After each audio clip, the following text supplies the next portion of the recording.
everyone, and welcome back to the Fairway to Retail Success. I'm your host, Justine, the AGM's Director of Membership and Education. Today's guest is AGM member Heather Hadley, Senior Buyer and Merchandise Manager at the iconic Haggin Oaks Golf Super Shop in Sacramento, California. Heather was a 2022 graduate of our Certified Retail Manager program. And Haggin Oaks is also a proud recipient of the 2025 AGM Best of the Best Platinum Award. Heather has built a stellar reputation for blending style, strategy, and customer care into every buying decision she makes. Whether she's curating vintage gems or sourcing the season's top sellers, her thoughtful approach continues to set Haggin Oaks apart. Beyond her role in the shop, Heather is an active leader in the golf retail community. She currently serves on the Adidas Dassler board and the NGBA Apparel Committee. She's also a former AGM regional director for the Pacific Hawaii region, and she also leads her team's beloved Make Work Fun committee, which I love that. Heather, thank you so much for being here and joining us for this conversation. Yeah, thank you so much for having me. I'm really excited to be here. This is my official first podcast that I'm on versus listening to. So Oh, let's terrific. go. Terrific. Yeah, So I know I touched on a little bit of your role and what you do, but can you tell us a little bit more about your journey in the golf business, how you got started, and what led you to your current role as a buyer at Haggin Oaks? sure. Th- to me, this is a fun story. I look back fondly on my journey because it was unexpected and it was stumbly, but I literally started in the golf business when I was 17, and here I am 26 years into the biz. If you want to do the math, you can. So yeah, I was a senior in high school in the 90s, and my uncle, who was a PGA professional at a local private club at the time, Granite Bay Golf Country Club, hey, come out and just apply for whatever. And I literally thought I was going to just go clean carts, pick the range, be a cart girl. And I met with the director of golf at the time. And right after our meeting, he's like, "You're hired, but we want you in the golf shop as an assistant." I'm like, what does that even mean? So I was thrown into this awesome new opportunity, but at the same time, I'm still a senior in high school. I'd finished my athletics, and I had just two ideas in my mind of let's make some money. I still want to go to college and play sports, but obviously not golf. So yeah, it just catapulted my love for a job. And I realized really quickly what I was good at, and what I liked was the operational aspect, the retail aspect, the merchandising versus some of the pressure from my family of you should become a pro and be a teacher. I'm like, I don't want to do that. So that was my start, and I was there for 13 years, and every year I just gained more responsibility. And leaning back to what Kelsey Joe said a couple podcast episodes ago, my mentor, my first one, Stuart Smith, he was the head pro at the time. She leaned on and touched upon that give your staff some agency, some responsibility, get them excited, let them make some decisions. And that's exactly what Stuart did with me. You know, he let me sit into vendor meetings and he let me merchandise a table and just me take ownership of it. So that's what really sparked something in me. Yeah. So every year I just wanted more and more. And so that was my first 13 years in the private club section. I could talk a lot more about that, but come 2013, I get a Facebook message from the buyer at Haggin Oaks at the time, Erin Morton. And she's like, "Hey, I'm having my second baby. I don't want to, I'm going to retire and I don't want to do this anymore. I think you'd be a great fit. Would you come and apply and put your name in the hat?" I'm like, I literally struggled with that for maybe only 2 days. I'm comfortable here, but wow, there's a great opportunity there to grow. And so, yeah, let's go. So I went and I met with Ken Sr. and Ken Jr. And I thought I bombed my interview. I thought it was terrible. And then I got a call like hours later, "You're hired if you want the job." And again, now here I am 13 years into Morton Golf as an apparel buyer. Yeah, it's been an awesome journey. And I guess every year my goal was to just learn more, do more, also have fun while doing it. Sorry, that was a little winded. No, that's terrific. And I love the stories when someone introduce them to the golf and club world at a young age. I know that's the story for a lot of our merchandisers. They had a father in the business or an uncle or a relative who introduced them to the game and they got experience young and that they fell into it, which is awesome. And yeah, so many great things. Can you tell us a little bit about the Adidas Dossler board that you're a part of and what that looks like as well? Sure, I'm very privileged to be a part of that board. With Adidas, they sought out key accounts and important industry leaders within the golf space. And luckily, I was asked to be on the board a couple years ago. And obviously, I was honored to be a part of that. It, we help them kind of shape, what's trending in the industry. We talk about what's working within our business. And we come from all different, sorry, I'm blanking now. We come from all different operations, right? There's buying property with Escalante, Michelle Camp. And then here I am a green grass on course public facility. And then we've got like the Pinehurst and Citrus Farms. And it's just a cool group of people that we're all at the end of the day doing the same thing, but giving our take to specifically Adidas of what's working, what's not. These are the trends. Let's help us partner and grow our business partnership. So that was not good. Amazing, Yeah. amazing. So, what does a typical day look like for you as a buyer at one of the most iconic golf shops in the country? I know every day might be a little bit different, but what would you sum up what an average day might look like? Do you want the honest answer Yes, or do you yes. want more of a professional answer? Yeah, honest, yeah. Okay, so honestly, it is different every single day. We have a lot of staff here. We have a team of, merchandisers. There's myself, there's Tammy, our other important footwear and accessory buyer, and then Kenny. And every morning we just connect, we talk, we either at the beginning of the week ask how our weekends were and what shows did you watch and maybe even eat some breakfast. And it's very casual. It's not, and that's what I'm grateful for. That's the honest answer at the beginning of the day. And then, yeah, the whirlwind starts. The shop opens and products coming in, and we're got a merchandising plan. At the same time, I'm trying to figure out my pre-books and also respond to the 100 emails I'm getting and working with all the vendors and then tournaments and corporate orders. It's a juggling. So every day is fun and exciting. And sometimes we'll have what do we call it? I can't remember, but in the good old days, we would go and play like a Jeopardy or do like a quiz at lunch. And like 12 of us would just circle around and just play trivia. And yeah, so I love it. So, as a buyer, how do you balance bringing in new trends, new products, new vendors you're seeing at shows, the up and coming things, while still making sure the shop meets the expectations of your local customer base there in Sacramento? What might be the tried and true brands that you know are going to be great sellers always today and tomorrow in the shop? that's it.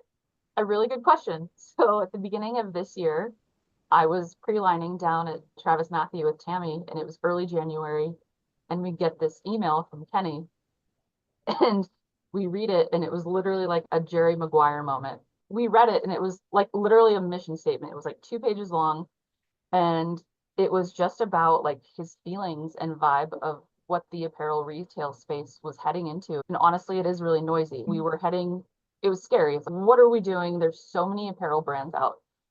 So we went to the PGA show, came back, and we sat down in our boardroom, me and my team and Kenny leading the charge.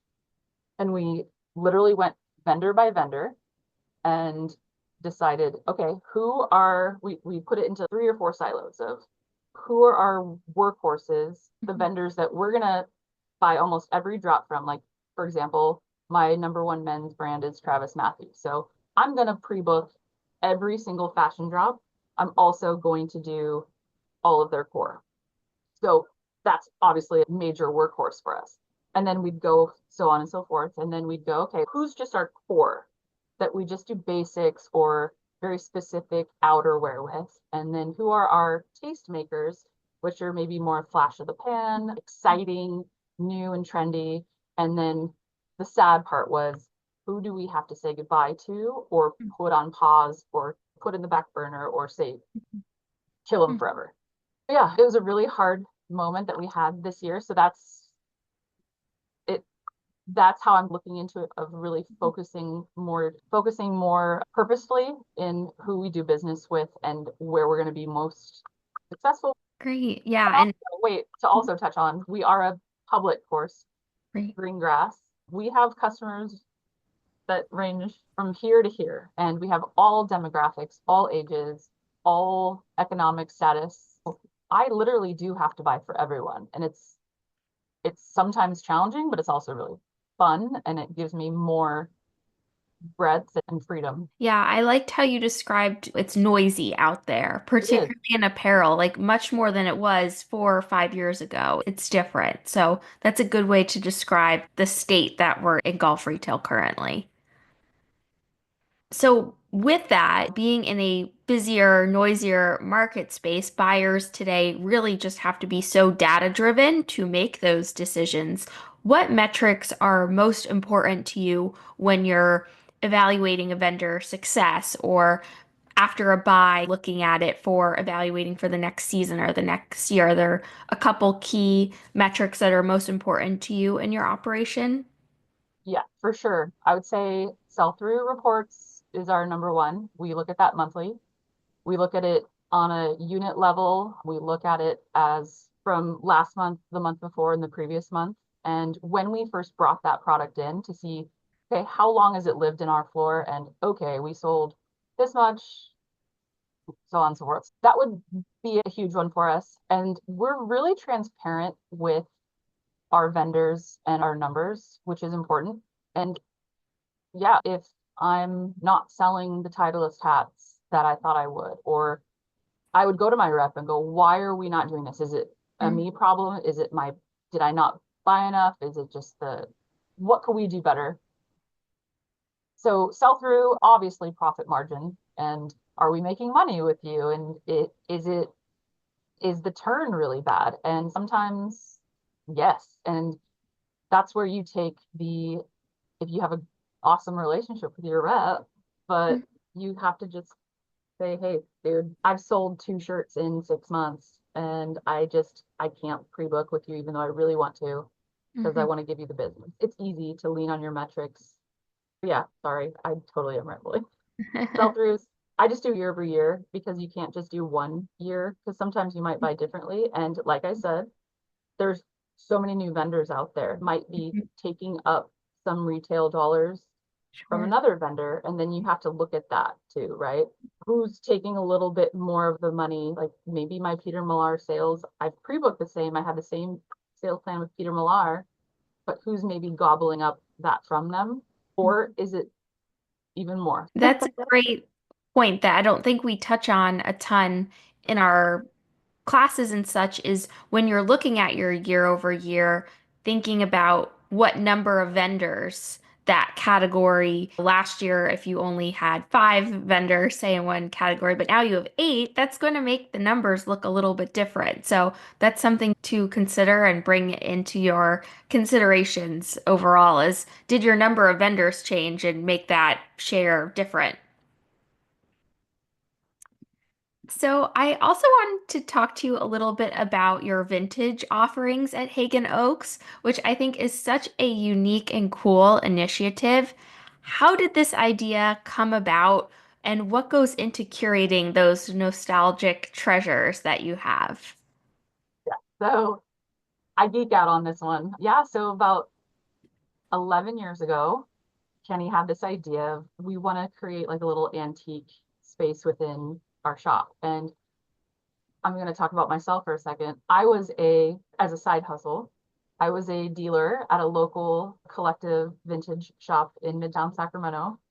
And I'd been doing that. And so it was already like in my veins. And we just had the idea of, yeah, just going out and sourcing vintage golf nostalgia. And he kicked it off with the hickory clubs, old comic books. We then got into vintage apparel. whether we found it at thrift stores. He did a lot of eBay searches, Etsy, Mm. and over the last decade, it's not a huge number overall, but we've done almost $100,000 in literally secondhand antique vintage goods. Kenny even got inspired with finding old Scotty Camerons. And then we have a local guy that's maybe 20 miles away that would refurbish them. And then we'd give him we'd buy the Scotty Cameron for an X amount, send that off. He would make it beautiful. And then we would go and sell it. And we always sold those Scotty Camerons within a day or two. And I would always tell Kenny, you need to price it higher. You're selling them in one day. I swear. But it wasn't really about that. It's about just what we're willing. That's part of being a dealer too. It's like what you're willing to pay, what you're willing to get. It's similar to retail, but it's a little more feel and more love involved. So yeah, like we've even sold like patrons chairs from the Masters. We've sold a ton of Masters gear over the years in US Open stuff. A lot of our staff, we've found that a younger demographic really loves the vintage clothing Mm. side of it. And then we found that there's more the nostalgia with old Arnie Palmer records and the gifty stuff. But yeah, like it's 10,000 bucks a year at the end of the day, but that's our big differentiator. And we've curated a spot in our store that, really calls it out. And I honestly don't know, other than when Pebble Beach had their vintage space. I don't know what other golf shops might be doing something like that. And Right. it's easy, it's cheap, and it's super fun. Yes. Yeah. Yeah. And how cool because golf really lends itself to that. Just the historic aspect of tournaments, and then so many facilities themselves would have history of things they've hosted, events, their heritage of their founding and all that. It really is like a perfect marriage. I worked at a club that had a whole archive room of just old pictures and old artifacts. Like, how cool could someone merchandise some vintage clothing with their artifacts from their club? I think that's so cool and unique. And is that something that you carry year round, or have you found bringing it in at certain key times of the year has a good impact? Yeah, definitely around spring is we really focus like I said, like Masters is really fun, and then anything US Open. But yeah, we just do it as we feel. Like when I leave work today, I might stop at the thrift store down the street and I'll just look here and there, and I might not find anything, but it's still a little cathartic. Sure. I know that Kenny and I are on eBay a lot. Yeah, so it's just and then obviously around Christmas time too. It's big, but Yeah, really unique. That's a very unique gift opportunity. Maybe mhm, some one of a kind opportunities too. mhm.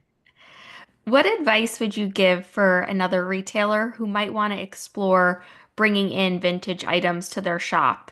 Where to start would be best. Easily, like I said, eBay, if you're going to be a little more, don't want to go out and hit your boots on the ground. eBay, Etsy, but if you want to really go there, obviously thrift stores, estate sales, yard sales, other antique shops that might not know what they have, Facebook Marketplace, it's even friends and family that might have old Sure. stuff. Like I literally have stuff from my grandma that it means something to me, so I'm not going to sell it. But yeah, so I feel like it's really easy to start, but it might be intimidating, but it's really not. And if you just have maybe get a couple books, a couple curate it in a way where it's small enough and it's not too small but not too much, and then just start a little corner, sign Mhm. it out, and say Mhm. vintage golf or heritage, like to your point, like heritage golf Mhm. or golf from the past. Yeah, and just start there and then see if Mhm. it's exciting if you even sell one piece, because that Sure. investment was really small because you Sure. got it at thrift stores, you bought it on eBay. So Exactly. Exactly. And what an eye-catching display as well. It would lend itself to yeah, more creative display it's to fun get for everyone. it's fun for the member or the customer, and it's fun for the staff and the people Mhm. who maybe found that gem. Oh my gosh, I found this at the thrift store, and it might be, oh, but even if you sell it for, I guess I will say too, a lot of our apparel we don't sell for, it's not expensive. So if we find something for 5 to 10 to $20. We'll try to keep it within reason of keystoning, or if we know it's going to be a hot commodity, So I can always count on seeing you at the PGA show and the big national shows, and you're always spotting the next big thing. What's your approach when it comes to attending trade shows, and how do you make the most out of those opportunities as a buyer? yeah. So I treat Frisco and the big ones, Frisco and PGA Orlando, in a way to not see a not see lines that I can see back home. Like Mm. I can do that regionally, I can do that in my own store. So I've what I want to spend my time on is meeting with my national sales manager of a certain brand and just talk shop and talk state of the business of what they're doing, what's working with other accounts, what we could do better for the year. And it be a quick 30 minutes. Mhm. And then also finding new stuff. So this last show was a lot. There was a lot of apparel brands. Yes. And I'm a little proud of myself that I didn't schedule too much because I was able to see a lot. But yeah, so don't waste your time sitting and seeing shirt after shirt or whole line when you can do it home on your own time. Take advantage of the full experience and find that little nugget or one takeaway, one cool, even if it's not a brand that you decide to carry, you're still going to get an idea or inspiration or business plan with the current vendor from the highest ups that you get to connect with when you're there. Right. That's my main Right. goals when I go there. Being in the room with those folks you wouldn't Yeah, normally see when they're coming to visit you at your shop. exactly. Absolutely. So, Haggin Oaks runs so many special events. How do events like your golf and guitars fundraiser influence your buying strategy? What role do those play? Yeah, so it's little from a retail standpoint. It's Kenny's baby. It's a country music festival, but also a golf tournament. So it's a 2 day event. And I always just buy a little bit. We do a fun display every year with a little more country western. I'll bring in a little more straw hats. That's about it. What we do on the behind the scenes is Adidas is a title sponsor, and we bring in a lot of product to sell, but 100% of that profit goes to our Morton Golf Foundation. So we decided probably within the last decade or more that we wouldn't turn it into a retail aspect. It's awesome. So every year we make over $100,000, and 100 or more thousand dollars all goes to the charities for the country music artists. That specifically is a small retail play, but a bigger picture at the end. That's awesome. Terrific. Looking ahead, what's next at Hagen Oaks from a retail perspective? What's on the horizon? Anything exciting, whether it's a vendor or an operational initiative? What are you excited for? Yeah, so we within the last 4 months we expanded our shop to 18,000 square feet. We finally built out our footwear area, and also with a new plan. That's been really exciting. And Kenny did a fantastic job with curating all of that. But also from an apparel perspective, highlighting and showcasing some tastemakers like Mm. Sunday Red has been a huge success for us. We've sold over $10,000 in 5 weeks that we've had it. It's incredible. And but they're new to wholesale. So there's that, can we continue this? Is it sustainable? I want to make more money with them, but Sure. oh, a lot sold out because they're, but to that point, we showcase like the municipals, and we've had success with East Side Golf and the Oakland Athletics. Now the Athletics, they're here in Sacramento. We're doing a lot with Antigua and just showcasing our local licensing, and we've curated spaces within the floor to showcase that, make it hot for a minute, and then figure a new plan to remerchandise. So that is just a new taste of what we're doing. Yeah, it's business is good. Life is good right now. Good. And I know you're a trendsetter and kind of a tastemaker. Are there any golf apparel trends that you're really excited for of what you think, maybe not vendor specific, but just trends of what you think color or style or fabrication that folks are going to be wearing the rest of the year here or into the future? I do see, including myself, a lot of simplistic style, a lot. Basics, but non-basics are very important. Mm, Muted, I'd say muted stuff is working right now. Even matchy, but mm, not like the, like I said, I'm not going to say a brand, but it's there, but it's not, it's in a different way. From the men's side of things, I'd say prints and stripes and everything is still all game. From a lady's perspective, it's very much more they're leaning to their own closet. It's very mm, athleisure. It's very more mm, comfortable. It's very simple. And I'm mm. still trying to figure it out. I feel like everyone else is. Yeah. So it's just trying to capitalize and get on top of that, which is still a challenge. Yes. I like the basic, not basic term. I'm going to remember that one.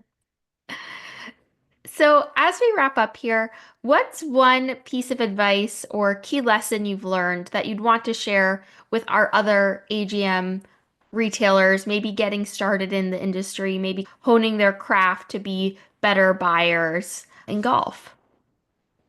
There are two things. First of all, it's a big industry, but it's really small. Really, like we are super connected, and you realize that maybe early on, or you don't realize that until you grow a bit. But at the end of the day, like everyone knows everyone, and we can only get better by sharing and learning from each other. We're all doing the same thing way differently, but very similarly. At the end of the day, whether it's customer service, member service driven, or retail driven and profitability, but it's really like the most important thing is to talk to fellow people, ask your vendors what's working with other accounts that they have, ask questions, learn more.